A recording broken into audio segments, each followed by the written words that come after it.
Good evening to everyone out there from us in here. My name is Elise Giamacco Carlson. I'm an historian, museum curator, and gal who tosses a well-aimed axe. That's an inside joke.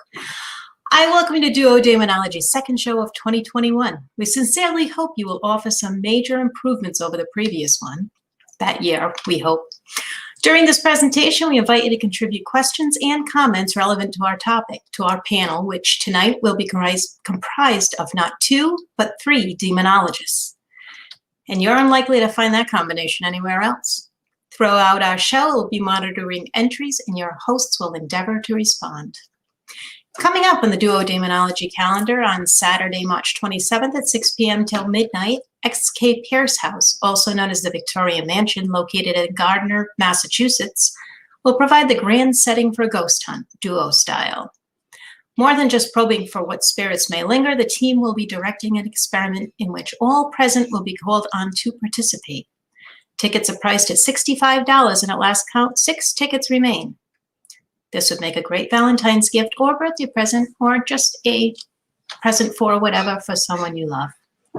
Since you're joining us tonight, we assume you accept the possibility of an existence beyond the world that we perceive. As William Shakespeare phrased it, there are greater things in heaven and on earth, Horatio, than are dreamt in your philosophy. Tonight's show is entitled The Pathology of Demons. But can that which we term a demon really be analyzed? There are some who are sufficiently interested in the subject to regard it as a study. To a select few, that interest evolves into their life's work. Nathaniel Gillis was with the Deliverance Ministry for 15 years. As a religious demonologist, he is a published author and founder of Preternatural Epiphenomenal Philosophy. Did I get that right? Whether you do or don't agree with all our guest panelists has to say, I can pretty much guarantee you'll find it insightful, innovative, and unanticipated. It is now my pleasure to introduce author and demonologist Carl L. Johnson, theologian Deacon James Anito, and author-demonologist Nathaniel Gillis. Gentlemen, all yours. Good evening and good job, Elise. Yes, thank you so much, Elise. Yeah. How you doing? Well, we have a very special guest tonight. I mean, all of our guests are special. I don't want to say extra special, but I'm tempted to. Yes, definitely. We have Nathaniel Gillis with us, Yes. and he is a colleague, very much so, a fellow demonologist. Yes, so that I believe I first reached out to because I started hearing about him, and the paranormal circles are very interesting. So like there are people that have done this for a long time and then start reading to because they come out with a book or some sort of manual or material that shifts an opinion or ideology.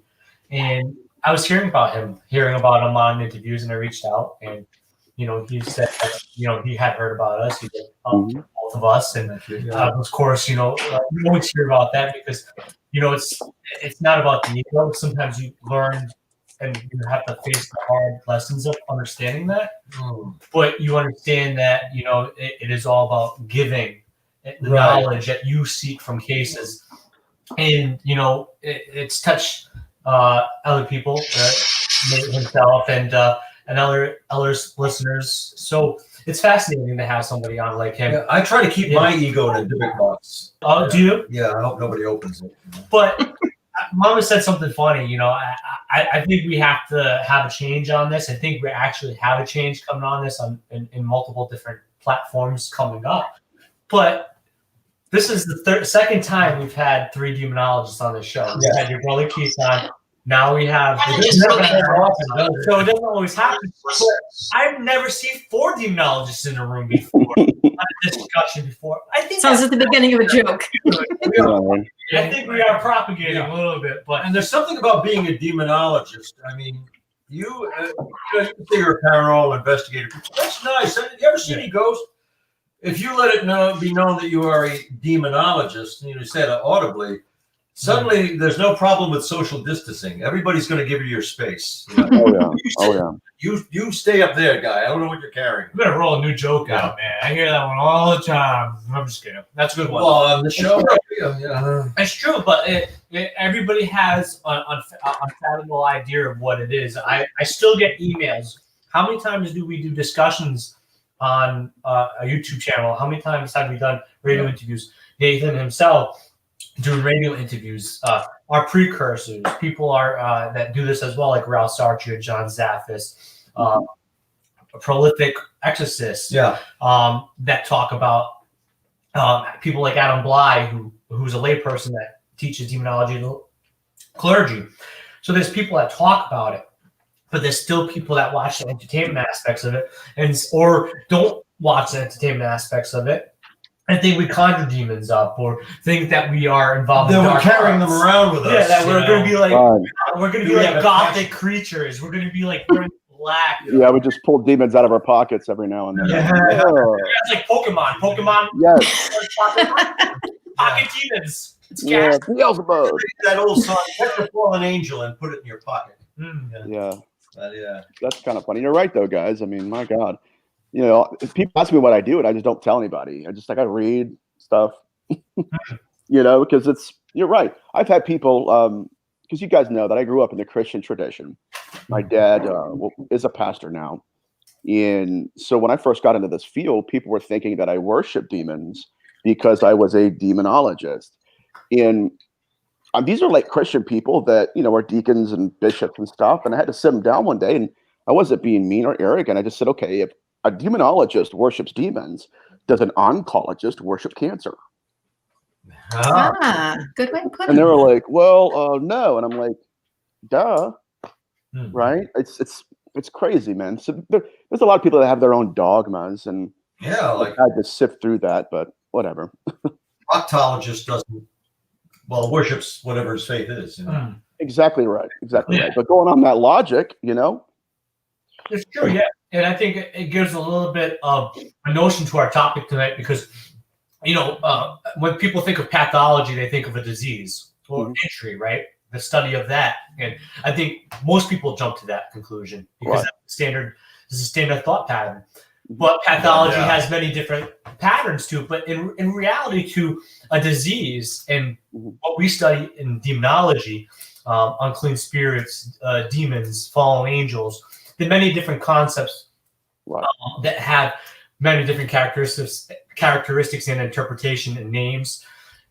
Diseases are a very negative impact on people in life, and so aren't demons in some form of fashion, in a spiritual sense, in physical sense, and mental sense. So there are many similarities between a demon and a disease. Right. Of course. Then you become an epidemiologist. Yeah. We'll just keep using all these big words. Next thing you know, we need a billboard. If it doesn't have 5 syllables more, what? There are a lot of similarities between the common causes of a disease and a demon. Like it's connotative. Yeah. You know, you can't really transcend that. You know, people, you call yourself. I expect heads to turn when people say and get a reaction, and a visceral reaction when somebody announces that they are a demonologist. I don't do that commonly. No. Right. Yeah, it's an interesting thing to see.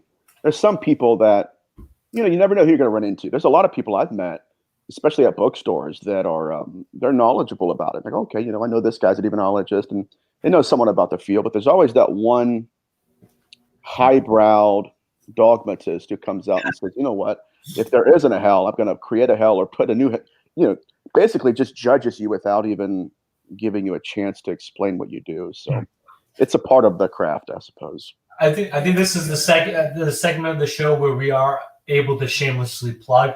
Talking about bookstores, of course, talking about demons and reading demons is, of course, Carl's book, Shadow Realms Demonology Handbook, but also, of course, you being an author yourself. I have one book that, of course, I've been hearing a little bit about, of your opinions and ideologies and your research on molters and the skin that crawls. And can you talk a little bit about your first book and your second book, and maybe we can get a little bit of a directive of how you've gotten to there, and maybe start maybe getting questions from that, or even Elise or Carl or myself, or even yourself. And I'm curious, I haven't yet read them. I want to know if they are one's the sequel to the first, the second is the sequel. No. Yeah. This is actually the first book on demonology that I've written. A Moment Called Man was my first book. Mhm. And that was basically dealing with the empathic nature and how a lot of times people will medicate the gifting they're called to manifest. And so, like sometimes I'll work a lot with people that have suicidal tendencies, people with depression. So that was my first book, and then I moved into researching the nature of possession, um, looking into the debug phenomenon of the 16th century, just kind of trying to understand why they possess, what they're doing there. Why is it that we have case studies where memory is manifested in the possession, and that memory system doesn't really fit in the blueprint that I was taught in church growing up? And so that's why I wrote about the skin that crawls. In the skin that crawls, I list the molters as an apocalyptic species of self-replicating evil. It's going to be an intense book, but I cover Genesis phenomenon like the Genesis 6 Nephilim. I go into what an unclean spirit was according to etymology, and then I basically weave a narrative that says that maybe as a field, possession and demonology needs to be a little bit looked at differently. Not that it's one's wrong or one's better than the other, but that perhaps there's more things here to investigate than just meets the eye. Yeah, I definitely think, I tried to do something many years back, and I've started following a career more recently. I think that I'm thankful for I that as well. but, Yeah. I think many years ago I tried to change a directive of demonology and call it humanology. Yeah. Just doesn't roll off the tongue the way demonology. No, it doesn't. But I was trying to get away from the mantra of demons, because I'm a person that looks at many different perspectives. Even though I am a Catholic deacon, ordained, and was a deliverance minister to the Church of Christ beforehand, within realms of being ordained. But I do come from a Christian perspective. But I also understand Eastern influences, a lot of early European paganism, so a lot of African and a lot of Native American shamanistic viewpoints, because I'm very interested in anthropology and, of course, theology. And so we're talking origins. Yeah, That's origins. your central interest. So I think there are so many similar beings or characteristical personas or construct or deities that are very like-minded. Maybe demons are a different being, but there are like Dybbuk's, there are Azoras, the Rashas. There are a lot of different entities that are very similar. Jinns, evil, which are elemental. The Pakwaji, elemental. So I was trying to, because we study all that. People don't realize as demonologists that we study many different folklores and myths, and that's all a part of that. There's radical demonology that's from a Judaic viewpoint, Kabbalah, Kabbalistic magic. So we study all that. That's the concept. So I try to change it. So I see what you're trying to do, and I think it's a very great narrative, because it gives a perspective of, I bet, your research that you've had over 15 years. And that's a long time. I've been involved with it for 15 years. Carl, of course, kind of beats us all together with 30 years together. Kind of. Then again, Elise I wasn't going to say anything, but screwed. But but I've had more time to forget my learning. True. And let it siphon out. Yeah, you think that you retain more knowledge than I could ever. Because I talk about what I'm familiar with, so I do sound knowledgeable in that sense. But I have a question, of course, for Nathaniel, and it's a very basic question. I don't know if it can have an answer, but it is, for everybody to define as they will. Where do these things come from? These inhumans, these demons. I mean, are they all born within the human mind? Do they have their origins in, ancient Sumer? And the way these, as far as we know, I'm sure wicked spirits have always been believed in. There's always been that dichotomy that, the dark, the light. Where do you think they come from? Did they? I'll let you answer. Where? As far as I can tell, these were formerly human beings, and that's not just my perspective. That's the historical perspective. So the earliest text that we have regarding a demon would be in the 6th century BC, and it would be a spirit that leaves the body at the moment of death. It was called the Ba'a soul. That's the Egyptian idea that when somebody dies, their soul leaves their body like a wind. Mhm.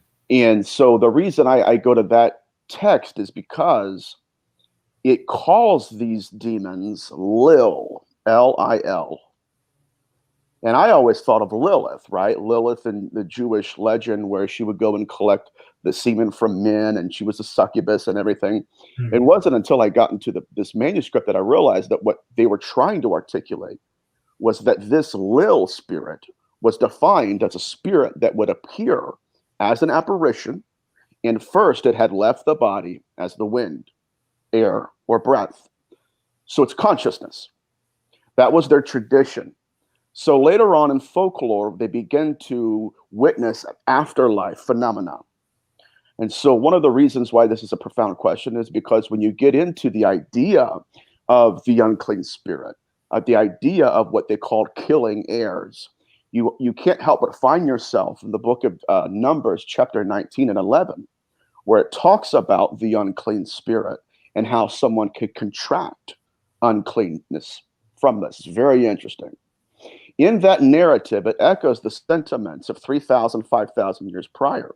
And it says that when a man goes into a house and touches a corpse, he becomes polluted by death defilement. And then it moves on further and it says that there's what's called an open vessel law.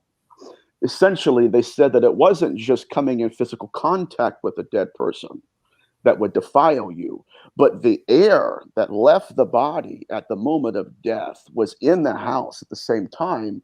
It would smell like the corpse that it came from. And then sometimes it will possess the person that inhales it through the nose.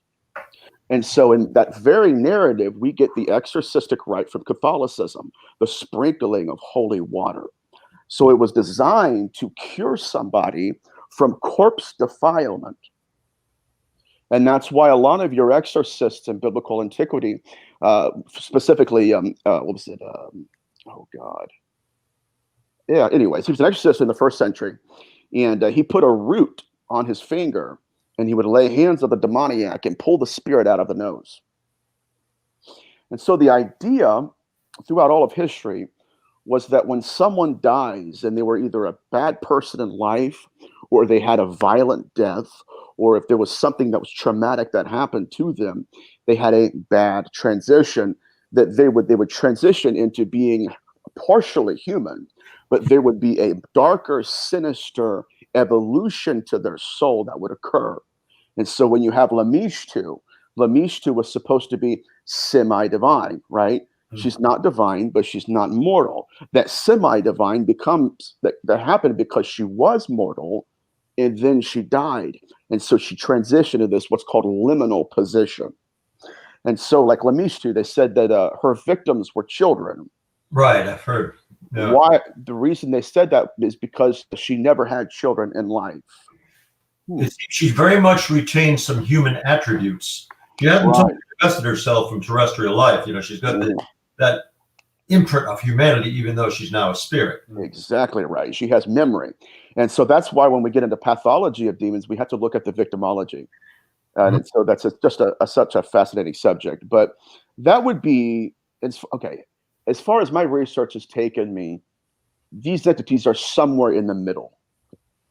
Imagine someone being in a room for 100 years, dying, going into a bigger room, having a knowledge of the afterlife, having a knowledge of the inner workings of the world outside of this, and then existing in this one. And so they think about things that we're not aware of. Their value system's different. Their morality is alien to us. And so that's where I'm at this point. They're somewhere in between, as if that's as ambiguous as I can get. But hey. Well, it still answers the question, you know? Yeah. I mean, people have a tendency to humanize, and it's very humanocentric, to imprint our own value systems onto a deity or a spirit. Right. You know, like people generally many people conceive of God as, being like this, a human mind, but just all powerful, and just seem to make much sense. Yeah. That he would have our own value system, our own limited, as with, the extraterrestrials, the space aliens, they must care. They must be curious about us. They must have the same feelings we do. They have compassion. you know, they have malice, you know, but they may be nothing like us in that sense.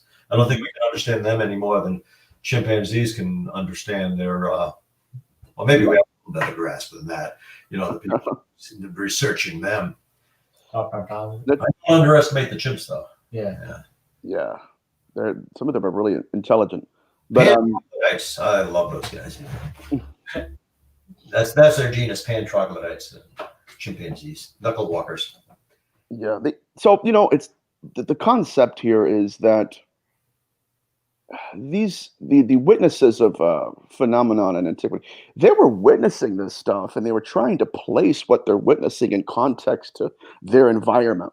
And so one thing that I've always thought about was that in prehistory, when someone would see an event happen, they would say that that wasn't just an event. They would assign agency to it and say that someone willed for that event to take place. And then their logic went from the event to the agency to authorship. Who is it? It's divine. So that's why we have famines that were demonic. Yeah. It's like, well, maybe they weren't. Yeah, I get that approach. You know, I think in some form or fashion, you know, Carl and I go from a lot of psychological neuroscience and of course quantum physics. We lean a little bit towards more of that perspective in some cases because you can't avoid it because Right. mind's a huge element of when you're dealing with experiences, especially when it comes to trauma, especially all the cases that we've experienced have been from a traumatic experience that echoed the situation, the invitational tribute of allowing this construct or this deity or the being to come forth. But I think if you look at history, a lot of the times it's metaphorical because, like you said, you know, pandemics back then were attributed to not giving enough during the Holocaust. Right. During the original, You have to explain it somehow. So how have we failed? What have we not offered? But Exactly right. Even in ancient Greece, though, with the development of medicine, and a lot of people tend to forget, Hippocrates, the father of medicine, performed exorcisms on people as a form of psychotherapy. So even back then, even though we were not developed in psychology, or in the medieval times, even where we were inadequate with the forms of 1597 with King James's demonology, where schizophrenia was more prevalent, and of course interbreeding was more prevalent, aka of course these issues. But if you look at Hippocrates in the ancient Greece times, even he realized that more so of the times that this was a huge form of the human mind, and it was not these deities. We attributed where I want to take it to a point where you said if you touch the body or the air. A lot of that is dramatic because when you see a dead person, you know, we even though, of course, in the Christian element, I still don't understand why people mourn death. I can understand why it's sad because you don't get to see that. I just spend most of my time avoiding it. But if you're Christian, though, you go. Me too, Bob. Me too. To be going back to home, you should be happy for them. Praise the good times you had. But people get into depression and get into sad attributes. So when you see a dead person, a lot of people have that. The breathing, the unclean air, back to breath again. Breath again, because you know if you've ever smelled a dead body, which unfortunately I have, it's not pleasant. So you know I work near a morgue. With Corona, and they have a you know of course a ward outside that they had to get for AC. You could smell it. It's disgusting. So like I can see why they would metaphorically state that would be possessed because it's haunting. It would create traumatic events. People have a natural revulsion to that, and that's their instinct to avoid that. And it would haunt that. That etymology of the word haunting, it would be a haunting to them. It would cause cause and effect to their life. Yeah, and you know the Jewish ritual that you know the Orthodox, if they handle the come into contact with a dead body, they must go through a ritual purification that takes them. You know, they must not associate with people during that time. And you know, in Genesis, you know, and man was without life, and the Lord breathed life into it, and man became a living soul. Ruach, to inhale life through the nostrils. Yeah. That's why when we're dealing with demonology in the Old Testament, there's no demon that inhaled life through the nostrils. Yeah. So when we deal with the unclean spirit ruach, the etymology is not there. So my question is that, it's not really. I think a lot of times when I'm reading these texts, we're looking at the evolution of human thought. Oh, definitely. And so a lot of, a lot of researchers, not even in this field, but in theology, which I grew up in, they'll read the Bible and they'll say, okay, bam, they'll pull a truth out of a scripture and say, okay, see, that's the end of the evolution of thought. And it's like, well, keep on going, because they're still putting pieces together as they're, existing. Yeah.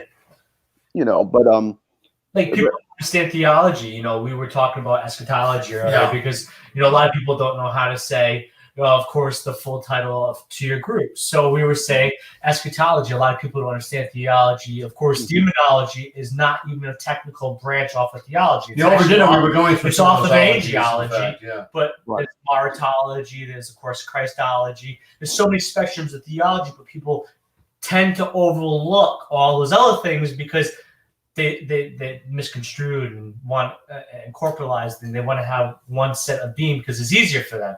So Right. sometimes the interpretation of course, history and how, like, I know you are into ancient civilizations. We've talked. I know you love Mesopotamia, ancient Sumer, and the Akkadian Empire, and all that stuff, because that's where a lot of root and cause of course, unclean spirits and ideologies of that idea came from. Mm-hmm.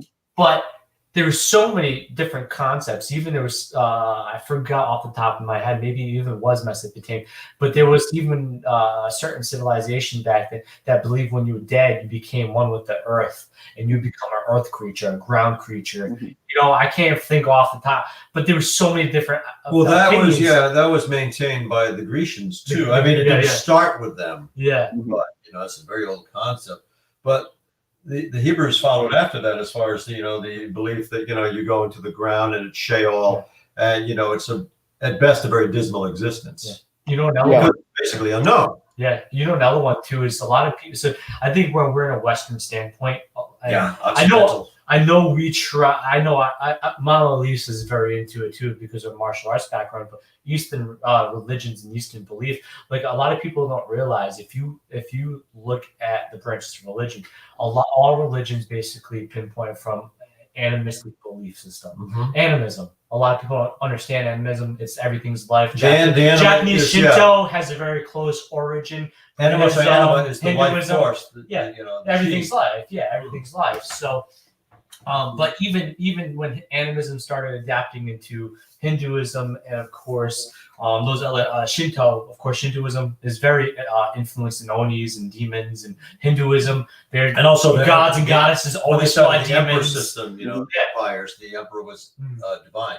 Yeah, but there was always concepts to why those were like Buddhism is a good point of belief system that really doesn't have a culture of deity belief and like an evil. It's more like that people do evil that causes the echo within the confines of life that create that issue, which is also an interesting thought pattern too. Like, which leads me to, do you believe, Nathan? And of course, you get to answer first as, of course, our guest, but this is a revolving question. Right. That's on his answer, doesn't it? Of course, you have your opinion too, but do you, in your involvement in hands-on situations, because we are applied demonologists, you as well have. Yes, because there's academic ministry for 15 academic years. demonology and applied demonology. Hopefully, we're and of course he's religious, so he's Yes. on that realm. But out of all the people you've handled, how many people do you think of the mind it was? He means like different from purely psychological, and some being more supernatural. Sinister. Yeah, sinister and malevolent. Most of them are, because we're going to deal with this. But I guess the question is this: is it how many people I've met where it's actually a figmentation, like of their imagination or something? Are they imagining it? Okay. You have a lot of people that are hyperactive in their imaginations. Maybe a death had occurred in the house and they're a little bit worried about what they're experiencing. And that happens from time to time. Most of the time when I go in, by the time I get there, people have called me there and have already verified, like, okay, this is not what's going on. So more or less, that would be the case. But I've had some demonic case. I've had a murder case, but it's not every day that you have those. And I think people are more focused on that than they are. Sometimes we go in there and it's just like, dude, we've been here for 2 hours. There's nothing happening. Yeah. You know what I mean? You kind of get a feel of the person, and then you realize, you know what? Yeah, she has a little bit of a hyperactive imagination. And there's ways of dealing with that too, calming them down and, all that stuff. So, yeah. So I've had that before. Well, I had another thing I wanted to ask him, Yeah, which stems from my original question for Nate. Do you feel that the demonic realm is totally dependent for its existence and its perpetuation on the human race, the human mind? I mean, the old adage, or the old conundrum, if a tree falls in the forest and there's no one there, does it make a sound? Well, of course, the answer is yes. Interpretively, it depends on if there's an ear to interpret that sound. It's still vibrating the airwaves. But can the demonic realm exist? Is it totally dependent for its existence on the human race? Can there be one without the other? I don't think so. Here's why. Because a lot of times they use our belief systems to manifest. So what do I mean by that?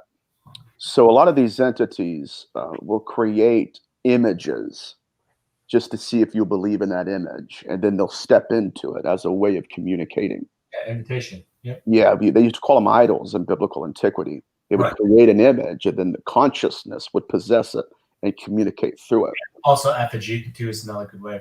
Yeah, right. So, do I believe that they are dependent upon us? I think that they are some form of consciousness. And I think that they are not the anti-presence. Like a lot of times when we're trying to determine the dark matter that we're experiencing and fighting against, a lot of people say, okay, they're the absence of life. They're not the absence of life. They're anti-life. That's a whole different concept. And so they are a life force, but they're almost just completely opposed to us in every fathomable way. And so, like I talk to people a lot of times about like I said, pathology of demons. There are entities that I've met in research or in cases where they have the mindset and psychological makeup of a serial killer, especially in incubi cases. The way they manipulate, the way they love bomb, they're narcissistic. They'll try to separate the husband from the wife. And then once the wife is separated, try to force themselves upon her. And then when everything's finished, bite them in the arm. Or like Father Sinistrori caught one of them doing carving symbols underneath their eyelids. And so my research is centered around interpreting their interactions with humanity, right? And why it is that it seems to be we are their focus of attention. And it goes back to your question. It's almost as if in order for them to survive, we become a currency to them. So something of a symbiotic relationship between living human beings. Yes. Realm. Well, I have several more questions I would love to ask, but I prefer to, people who are submitting their questions. At least two, if you have any, or people. Yes. We do have some questions that were submitted. I don't really have any questions. You guys are doing a terrific job of explaining everything that you're thinking about. This is what we've done. Let me see. It's a very interesting topic. It's so expansive and it really is. Got some good comments going along as you guys go on. Yeah. What? I like Sarah. What Sarah said. It's more parasitic than symbiotic. It's very true. It's very. That's like a disease. A disease is parasitical. That's how. And this is kind of related, and it's also from Sarah. What are your thoughts on classifying demons as diametrically opposed to virtues? Ooh, like vices, basically. Vices, virtues. I wouldn't classify any demon as attracted to a certain virtue or a certain lack of a virtue. These entities will manipulate anything that they find. Imagine a serial killer who goes into a house and says, I don't have weapons. I'm just going to use what I find in the home. That's what we're dealing with. It's a species of evil that will look into the voids of a human being and step into them and begin to work them, try to manipulate them. That's why the Dybbuk phenomenon, they have the concept of the Dybbuk was an entity laying on top of an individual. And so what she's talking about, I think she's referring to that stage of prepossession where the entity is conforming to the person. And then in possession, the person conforms to the entity. So in that prepossession stage, that entity will manipulate anything it has. Anything. Oh, definitely. That's, we tend to tell people, and we try to kind of tooth out horn that basically it's invitational. You have your will. And the oppression stage, or the prepossession stage that you talk about, is that form of attrition. Padre Pio, we talk about theology. Padre Pio, who is a canonized saint, he fought oppression on a daily basis. That was one of the reasons he was canonized as a saint. So, oppression is a war of attrition, and it is the demon or this parasitical force beats on everything, manipulates, tries to beat you down on anything you have. If it's something that you did when you were a kid, something that you did yesterday, something that could entitle to something of a vice or a sin. Look at you, quit that cigarette. You smoked a cigarette. It beats exactly you. Right. It mentally abuses you, physically taints you, and it makes you want to succumb to giving in. And sometimes it's not the person, the afflicted beings, as the ability to say, please take me over, demon. So it could be as simple as saying, I give up, I can't do this anymore. And then, bam, there it is. They bend the will of the mind. I had someone that had come to me earlier in the year, and this individual was having difficulty with depression and said, I'm fighting suicide and depression. And she's like, I don't know what to do about it. And so I told her, I said, okay. I said, what I want you to do is the next time you have a really depressing thought, like just a thought, I said, I want you to catch it. I said, because a lot of these entities will send thoughts that you did not author yourself, but then they'll monitor where you take that thought and apply it in your heart and life. I said, because what I used to do when I was growing up, I grew up in a haunted house, and I fought like just crazy spiritual warfare.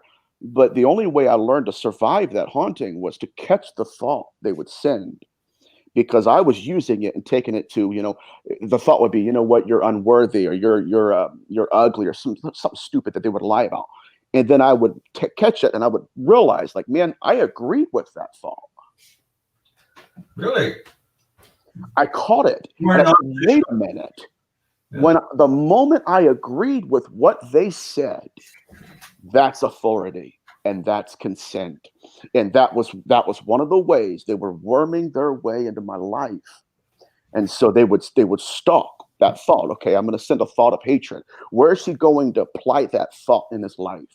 And so that's why when we have people that have trauma that's not healed, or scars that they've not learned to grow out of, and gifts they haven't grown into, if that's happened, these entities will send thoughts, and these people will take all of that depression they feel, and they'll apply it to their wounds and their pain. At that moment, that entity is in prepossession mode. It's nestling itself in the trauma. And one day before that person knows it, possession will take place. They'll send a thought, and that individual will have given consent so much and so often, they will not know who's thinking that thought for them. And that's possession. So it's insidious. There's a subtlety there as it... it is subtle. Oh, my God. Yeah. I mean, hopefully the person has, the wherewithal to realize the origin of that thought or that mode. Right. Separate themselves from it. Right. And there's a lot of times where that spirit of heaviness that people feel, that's designed by the darkness to give life to that thought, right? Attach emotion to it. Yeah. It wants you to flee. It wants you to have that emotion. It wants you. These things are like, back to the root word of parasite. It feeds off that. That's why I try to make some things, like, I'm simplistic. I'm not as well spoken as you, Nathan, or even as Carl. You're very well spoken. But like, I try to equate things to pop culture because that's what people can understand. a lot of these demons could be equated to Pennywise from It. Yes. It's a great interpretation Yep. in an entertainment standpoint. You know, it Yep. plays off your fears. When if you follow Pennywise, if you get closer to the drain, because that's what it wants. It wants to entice you. It wants to as many avenues as it can to create a spark. Yeah. And that's a lot different than some other things that you see in the entertainment world where somebody is having a head spinning and pea soup and the house is burning down. Yeah. Very broad portrayals. Very much so. You have people that are enchanted with the red balloon and think, man, let's do something and make $1 million off of it. And I'm thinking, dude, you'll get in the wrong situation. They'll snatch the conscious right out of your body. And I'm not saying that they can't have that ability. Malachi Martin fought at a shadow figure that kicked the chair right out from him. I don't want to drive down that road, but so the symbiotic relationship, the parasitic nature of these entities. I saw the question before. Can I go ahead and answer that? I was fascinated by it. Is that okay? I think I know which one you mean. Was that from? There we go. That's the one I was going to just illustrate, but it's back up. Good. Animalistic. Good. Often you see similar behaviors with animalistic or baser human instincts. Is the realm of the demonic forever intertwined with humanity or something separate? Go ahead, Nate. I would say it's forever intertwined. Because we do not have demons until we have death. Even if you go into the etiology of evil in the Old Testament, Genesis 6, even your demonologists and whatever in history, they would have an issue with that because they said that demons were the disincarnate spirits of the Nephilim. Time out. They're still dead people. Yeah. We were talking earlier about, touched on hybridization, interbreeding. That's the ultimate interbreeding. Could you define, some people will know what we mean by that. The Nephilim, the fallen ones, they were fallen. What was that race too? Well, they were unique because they could be interpreted as demonic, but they were very physical. They were giant. Well, they were giants because they were interbred. Yeah. Do you want to define how would you define a Nephilim? Oh, it's the same thing we were talking about. Number one, Nephilim is a term for people who died in battle. I mean, we're right smack dab in the middle of it again. Died in battle, who died specifically in battle, were never buried. They died without fulfilling their potential. And so what happened was in Genesis 6, the Bible says when men began to multiply, when there was childbirth. And you're going to see the nuances of this in the UFO abduction phenomenon. When we have unexplained pregnancies, another term for Nephilim. Matter of fact, if you strip the vowels from the word Nephilim, you have the Hebrew word for unexplained crib death, stillbirth, and unplanned, unexplained pregnancies. Here's why. These entities in Genesis 6 were disincarnate. What they were trying to do is literally create a body to possess, as Malachi Martin would call it, perfectly.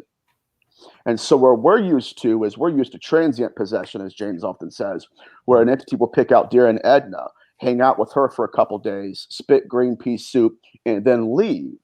That's transient. We're dealing with entities, which I call the molters, who in Genesis 6, literally were incubi spirits. This is very interesting. Do we have time for me to get into this real quick? Because I don't want to pig trail. Okay. In the Apocryphon of John, it's a Coptic manuscript preserved by Egyptian monks. And it's a narrative about Genesis 6. It's the translation of Genesis 6. When I was reading that one day, it astounded me because Genesis 6 in the King James Version is kind of ambiguous. It's boring. It's just kind of, it's wishy-washy. It's drawn out. It's all Shakespearean English. But in the Apocryphon of John, it says that these entities waited until the husbands of these wives left. So some of these husbands went out to get a bottle of wine. Some of them were at work. Some of them even had died. But these entities manifested in the room to the women as their husbands. This is trippy. So they changed their apparition to look like the husbands.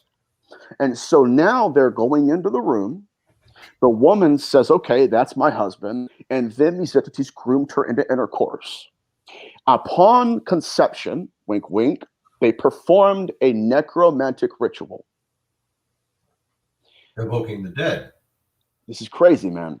It says that they stared into the eyes of the women and performed an obstetric ritual. Now, an obstetric is a reference to childbearing and fertility. What they were doing is they believed that whatever man the woman was focused upon at conception, that image will be birthed from her womb as a child. So they were self-replicating, but they were creating a child that looks like their apparition. Obstetrics, as it was known then. Yes. That's why in the Middle Ages, your demonologists called incubi larvae, because it's an early form of life. God, this is creepy as heck. It's weird, but it's very interesting. Yeah, another form is a Cambion, or what most people know in modern culture is Damien, or of course, a form of shapeshifter. Omen. Omen. Yeah. David, yes. So they were snatching the consciousness out of the baby and then placing their own in it. And that way they can grow up alongside of humanity. Wow, like a changeling in that sense. Same phenomenon, right? Switching. And so with the changeling phenomenon, we have people, the entities, they would place a child in there and take the other child from them. But the child would look somewhat like that child. And so the parents are trying to figure out it's a hybrid. What is this? And so in Genesis 6, what we have to realize is that there are many characteristics that the Nephilim have. Number one, they were called Rephaim. The Rephaim is where people get the word giants, but it has a dual meaning. It also means ghost. It's an apocalyptic species here. We've never... Apocalyptic species, yeah. Now, as they grow and mature, don't they become distorted? Like you would not look upon this and say this is a normal human being. Aren't they revealed as the monstrosities that there are? Yes, they were. See, they were. It's like the debuk phenomenon. Literally, the term dibuk means the impregnating of the dead in the bodies of the living. Yeah, it was. Well, basically, the concepts of it was a lost soul that died because of very bad causes, and it was lost, and it would possess because it would want to tell its story, or because it was unclean. Exactly. Wanted to get its vengeance on its sudden death. And apparently, there aren't any rules against this. Any celestial rules, because to violate, to actually cast out the soul, being and supplant it against their free will. That just should be against some divine law. Yeah, it was. And what's so interesting about this is some of the nuances of their behavior. I mean, it's really grieving. So we have some characteristics. Number one, they were Rephaim. They were deceased ancestors that were reborn again amongst the living. So the Ammonites in the Old Testament, when they went into Canaan, they said something that is unbelievable. They said the land devours its inhabitants. Right? Read that. The inhabitants devour. I read it right. I was reading that one day and I'm like, wait a minute, I thought the inhabitants devour the land. That's how it's always been. They went in there, got a bunch of grapes and stuff. And no, what they said basically was that the land, being the repository of the dead, it devours people that walk into it. Yeah. So we're dealing with a species of necromancy. Matter of fact, one of the Ammonites, again, they had a term for these creatures. They called them Zamzumim. Zamzumim was not a concrete title. Zamzumim was a word, the only word in their language that sounded the most like the language these entities spoke to each other in. Its definition is chatter, a buzzing noise, and a chirping. Now, if you go into Isaiah, you go into what a necromancer is, and it says that they chirp, they buzz, and they mutter. So I do believe that these necromancers, these entities, we can say they have a human language, but the language that they're speaking to each other in is not necessarily as human as we want it to be. And so that's where I am in my research, but that's who they are. It's very interesting. One thing that's interesting about the Earth, of course, or the land consuming, I think that's a very interesting take on it. And Sarah Yusuf said something I've been formulating in my head, is that in realistic nature, I roll back to animism again. Yeah. One with life. So technically, the Earth does eat us. Because when we die, technically, of course, we didn't casket people. It started in a lot more later cultures than we started giving tombs and other forms of ritualistic or religious standpoint of passing over. Sometimes even shooting arrows and burning them in the water. Right. But so in that same form is that she said that we are supposed to become one with Earth. It's the circle of life. Going back to Lion King, I could want to start singing it. Just kidding. But the circle of life.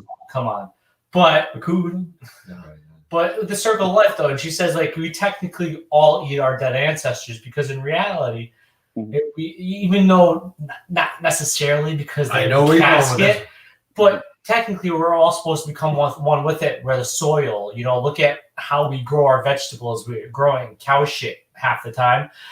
So there's it's a circle of life. It's some form. I think that maybe in their early interpretation, they didn't understand how we become one with Earth and how Earth would adapt to us and how we were in itself parasitical as well, because we are very parasitical. Sarah Yusuf says ashes to ashes, dust to dust, reclaiming the Earth. Yeah. And in fact, Elise could expound on this more than any of us, because Elise is a cemetery conservator, and she cleans the graveyards with her team. And could you imagine though they talk about the bubonic plague and nursery rhyme like that? Husha, we all fall down. Yeah, it's grim origins. Rhymes. Yeah, but no, Elise could bear this out. That frequently because what they do clean up will be historic cemeteries. These are century-old graves. Some 19th, in some cases 18th century graves, which is crazy. And she finds that sometimes these, the coffin gives way, being wood. The grave collapses, the air disperses, and you actually have a sinkhole there. Now that's got to be, that's the Earth digesting. And she's seen that numerous times, of course. When they tried to dig up Roger Williams, the founder of Rhode Island, there was nothing left. They just found an apple root that was shaped like a person. Oh my God! It's hanging in the Historical Society. It's a tree that ate Roger Williams. I'm guessing we're eating our ancestors. It's actually an article about it, the tree that ate Roger Williams, because it's it suggests the human form, this root. It obviously burrowed in and consumed him and his wife all the the nitrate and the nutrients. So it went into the tree. Boy, those must have been delicious apples. But they actually, it's funky, man. What's going on here? Balls of Roger Williams. How do you feel about that? We used to say that in school. Yeah. Wait to the apple. Wow. Well, yes, I understand where you're going with that. Is this a PG show now? Not anymore. We had Steve DeShavi on. Oh, after that, it's a full open show now. That was funny though. It's heck and everything. No, but it really did. It's it was a cannibalistic tree. It actually, in fact, when the remains of Roger Williams were transported to their final resting place in Prospect Park in Providence, that overlooks the city of Providence, they didn't find anything except soil and the root system. So even the bones had been, calcium had been absorbed into the root system. So all they did was they reasoned logically that there must be at least a few molecules of Roger Williams Providence in that soil. So that's what's in, encased in a box is the soil, because there's They said Roger really ate healthy, and so now it's the most fertile soil out there. You can grow anything in that stuff, man. I'm telling you. Yes. Oh my word! So, we have any more questions out there? We do have a good one I'd like to read from Shiona. How does someone differentiate between automatic negative thoughts, our inner critic, versus a demonic presence? From a psychological perspective, such thoughts are seen as related to core beliefs we have learned from our childhood experiences, for example. True. Personification, when somebody starts giving a personality to these thoughts or these inner warnings or critical, assessments that we all have. You start saying, this is my conscience beating up. I mean, this is, it's my guilt. You're automatically, you're nominating that impulse, that self-critic. You're giving it substance. But Shiona's talking about when it becomes, like a separate entity, like thought of as being apart from us, like, is this some outside influence? Is this something diabolic or something, persecuting me? It can be really hard to tell. I don't know if I have an answer for it. It's because it can be difficult to tell the difference. But sometimes it's useful to personify that impulse, that self-critic, because you keep it at a distance that way. As long as you recognize what you're doing, you're using that as a device. You can have nice conversations with yourself. But the human mind is remarkable how it can actually create these entities within, a set of associations within your mind. Yeah. Right. So, but that's your inner conflict speaking to you. Yeah, definitely. You're reaching out to the outer realm and the reaches of the consciousness. Yeah, and before Nathan answers, I'll give a quick synopsis of a situation that we just dealt with, or I dealt with, that we were dealing with in some form, is that where if you're dealing with your own child, right, especially a 2-year-old, and they start saying, "Oh, I seen a demon, I seen a spirit." These aren't things probably not understood by the child, and probably brought on by the parent. Bring it as a part of the culture of the family, and telling that there's a spirit or demon in the house. So, like, when it comes to differentiating, it's definitely tough, because a lot of the times it is introduced by a human concept. Because if you realize a lot of the situations that we are dealt with, and I'm probably assuming Nathan as well, is we are brought in by, especially in a true situation, brought in by somebody of an outside situation, not by the person themselves being afflicted. So they understand the differences. It's hard to differentiate that from child psychology, to isolate that.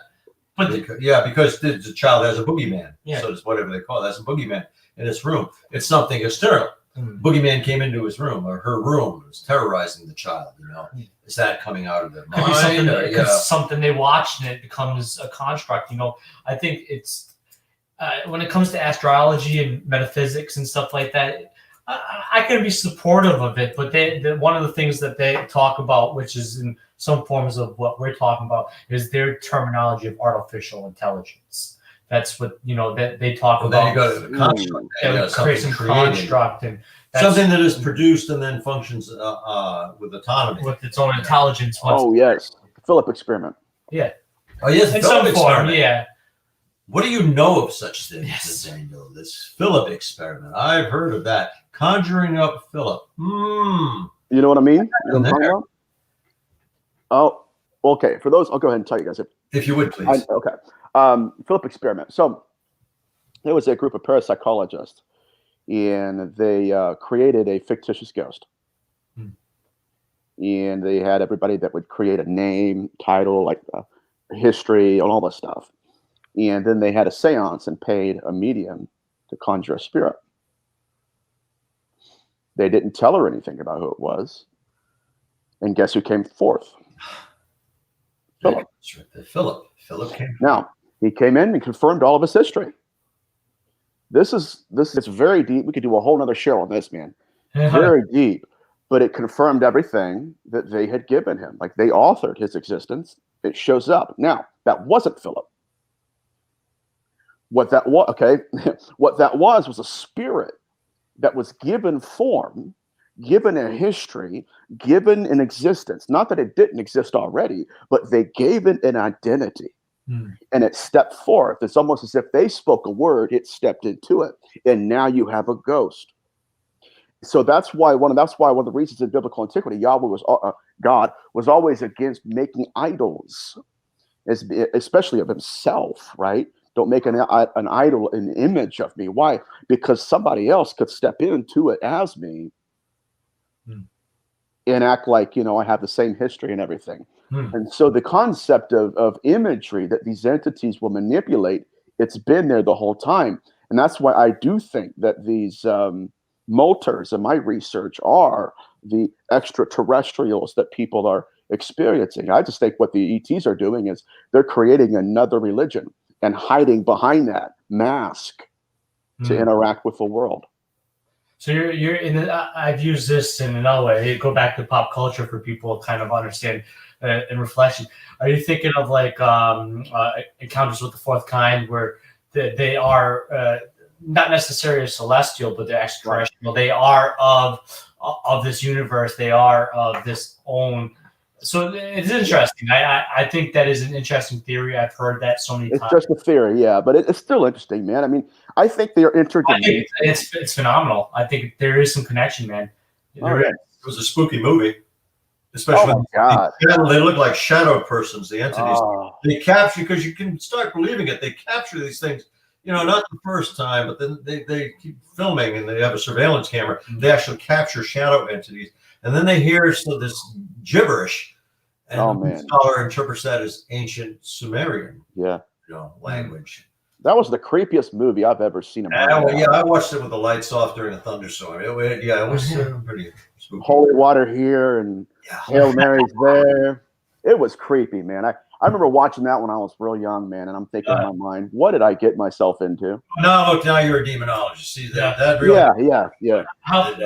How about another pop culture movie? I think we're talking about scariest movies, not to make it about that because it's not about the topic, but how about a movie like Insidious? That's such a phenomenal movie. Yeah. Talking about transference of a soul jumping into another body and so on as well, because that boy went into, of course, astral projection. And they incorporate the psychological aspects, and then people aren't believing him at first. He's just disturbed. Yeah.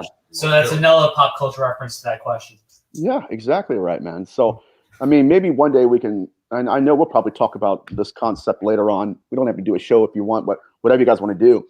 But dude, so check this out real quick. I know how much time we have. We have to go, don't we? It's not. We were done 10 minutes ago. No. Articulate, please. All right, I'm gonna go ahead and articulate, man. So look at the victimology and the sexual pathology of the incubus. Genesis 6, it manifests in the image of the husband to gain consent within the woman. Not really consent. I'm still, whatever that is, it was awful. I don't know what it was either. But anyways, it was deceitful at the very least. Now look at the sexual pathology. Dr. Carla Turner, one of the great UFO researchers, had an abductee named Ted Rice. Ted Rice was abducted at 9 years old with his grandmother. His grandmother in the ship was approached by an entity who tried to get her into intercourse. She said, "My husband has been dead for 11 years. Stop, right? Let's look and monitor the sexual pathology here. What happens next? From the shadows emerges an apparition of her husband. In demonology, we would call that an incubus. See, it's the same phenomenon. What they're doing is they're taking sperm from, in the Middle Ages, from corpses. They're taking sperm from somebody across the world and implanting it in a woman over here. Or as an incubus, right? It's going into women and demonology and doing the exact same thing. Father Sinistrari of Amino, the Franciscan priest, was collecting semen samples from these cases. So these entities, their pathology mirrors each other. And so when we get into the UFO abduction phenomenon, the biggest question that many of us have had is, okay, are they abducting bodies and taking them out of the room? How are they getting them through the window? That's not what's happening. Ray Fowler, in his research with Betty Luca, they're taking the soul out. Many times, the body's still there. And the witnesses, like even the husband in this case, was watching, could see the apparition leave. And the body stays here. Entering, and then you have the empty vessel, which is repository for something else. Right. So their understanding of the afterlife is profound. I mean, profound. So that's another show for another day, another talk for another day. But yeah, it's fascinating stuff. Definitely. To give you a little bit of time, of course, I want to give a few shout outs to, of course, a few things we have coming up. I really do think the idea of having a quad demonology show in the future will happen. Of course, probably Keith joining us, and of course the beautiful Elise, and of course you, Nathan. we should do something like that. But which will be a precursor to, of course, where we will do a demonology, Carl, myself, and you will be speaking together at Dallas Paracon, which was announced, the demonology symposium. Yeah. And then, of course, Mass Paracon and all the demonology conference that, thanks to Sam Baltrusis, that I, of course, with Carl alongside Elise are hosting, and having, of course, yourself and a couple other demonologists alongside us, which will be one of the first of its kind that has happened in modern society. Like I said, I've never seen more than 3 demonologists in a room. Because like matter and antimatter, we tend to cancel each other out. Yeah. We have a lot to say. So with that being said, with the things coming forth with us, and of course, our show idea that'll probably happen in the near future. Beside that, what are ways people can reach out to you? When is the Skin That Crawls? When's that coming out? It's out for pre-order on my Instagram page. And it should have already been out, but I'm adding a chapter to it, and I'm going to combine ritual sacrifice, animal sacrifice with cattle mutilation, and try to see what's going on with that. Yeah, I'm excited. That's actually really good. A kind of mixture. That's it might. You have some interesting combination and connectivities. Yeah, it's actually really good. Man. Yeah. So, my website's njgillis.com. You can find me on Instagram as Nathaniel J. Gillis. You can find me on Facebook as Nathaniel J. Gillis. And let's make a deal, guys. When I get to Rhode Island, man, I want some good roadie food. I'll cook. We can handle that. Consult Miss Elise for one thing. Yeah. With some of those New York systems and the wieners like Sam's and all that. I mean, there are places. I have I was married into a family that was in Rhode Island, so I've been to Rhode Island tons and tons of times. Wow. Yeah, I've went to Rialli's in Mass. I've been to Los Andes, Ellie's. Rialli's is right down the street from my place. My God, that lobster ravioli is to die for. Yes. I love Rhode Island, so I'm not gonna drool over here, but yeah, I can't wait to hang out and visit. And that'll be fantastic anytime. Yeah, always more than welcome. I have a spare bedroom. More than welcome to stay. Yes, for real. Wash your spicy food down with coffee. Yeah. No, I'm kidding. Yeah, where'd Nate go? Knock, knock, knock. No, always welcome. I love to cook. I love to have company. Oh, man. We look forward for you coming out here, because not only will we be able to have personal discussion between the 4 of us, we'll also be able to have good food and good laughs. We'll be able to be a little bit more open as well. Heck yeah, man. This has been awesome, man. I appreciate it. Thank you for having me on. Definitely. We do it again. Thank you. And we'll smuggle you back in soon. At least, do you have anything before we get off tonight? I do not. We have a lot of good comments over here. Our viewers were talking amongst each other and answering back to some of the things that you guys were saying, so you can read through them all later. I really didn't have time to, just keep posting one after another. We try to get to many of those. We will address them. And if as well, if you want to reach out to us, if we don't get back to the questions through the comment section, you can also message us on Facebook, YouTube, Instagram, or you can go through our website, demonology.org, which it is at the bottom of the page. And you can email us that way, and we will answer at any means possible. Yeah, you can start off your comment if you want to emphasize you really want an answer that address. Like, hey, duo dudes, I do have a question. You didn't get to me. Yes. And then more specific, be the squeaky wheel. And more specifically, of course, if you need help, if you are confused about a situation you are in, and you're dealing with a haunting, or feeling that you are dealing with something that is afflicting you and you do not understand what it is, please reach out to us, reach out to Nathan, if he but don't hesitate as well. Everybody have a great night, and we might be back next Thursday. Who knows? See what's doing then. Let's see what you're doing. Never ends. Mm-hmm.